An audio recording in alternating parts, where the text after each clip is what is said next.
Hello மக்களே! ஏதாவது deep fried snacks சாப்பிட்ணும். ஆனால் எண்ணெய் கொஞ்சம் கம்மியாக தான் குடிக்கணும். கூடவே ரொம்ப டைம் எடுத்துக்கக்கூடாது அப்படின்னு நினச்சிங்கன்னா, இந்த ஸ்நாக்கை கண்டிப்பாக ட்ரை பண்ணி பாருங்கள். வெறும் 10 நிமிஷம் போதும். சோயா சங்க்ஸ் இருந்துச்சுன்னா ஒரு சூப்பரான ஸ்நாக்ஸ் செஞ்சிடலாம். சோயா சங்க்ஸை நல்லா கொதிக்கிற தண்ணியில் வேக வச்சுட்டு நல்லா இருத்து தனியாக எடுத்து வச்சுக்கோங்க. இதில் நம்ம ஒரு மசாலா, ரொம்ப சிம்பிளான மசாலா தான் ஆட் பண்ண போகிறோம். தனி மிளகாய் தூள் சேர்த்துக்கலாம். கூடவே பெப்பர் தூள் சேர்த்துக்கோங்க. உங்களுக்கு காரம் ஜாஸ்தியாக பிடிக்குன்னா இன்னுமே ஜாஸ்தியாக அந்த மசாலாஸை இன்க்ரீஸ் பண்ணிக்கோங்க. இதில் நான் இன்றைக்கி அரிசி மாவு மட்டும்தான் சேர்க்குறேன்.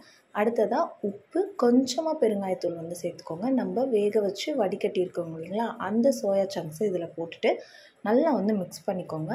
ஒருவேளை நீங்கள் மிக்ஸ் பண்ணுறப்ப தண்ணி அதிகமாகிடுச்சு, அதாவது சோயா சங்க்ஸில் தண்ணி அதிகமாகிடுச்சுன்னு ஃபீல் பண்ணிங்கன்னா ஒரு 5 நிமிஷம் ஃப்ரீசரில் வச்சு எடுத்திங்கன்னா அந்த தண்ணி எல்லாமே போயிடும்.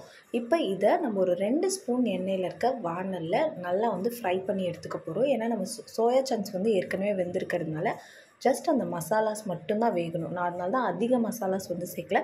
வெறும் காரத்துக்காக கார மிளகாய் தூள், கொஞ்சமாக பெப்பர் தூள் சேர்த்துட்டு அரிசி மாவு மட்டும் போட்டிருக்கேன். ஒரு 2 நிமிஷம் ஃப்ரை பண்ணால் போதும். உங்களோட ஸ்நாக் ரெடி. கண்டிப்பாக ட்ரை பண்ணி பாருங்கள். தேங்க்யூ.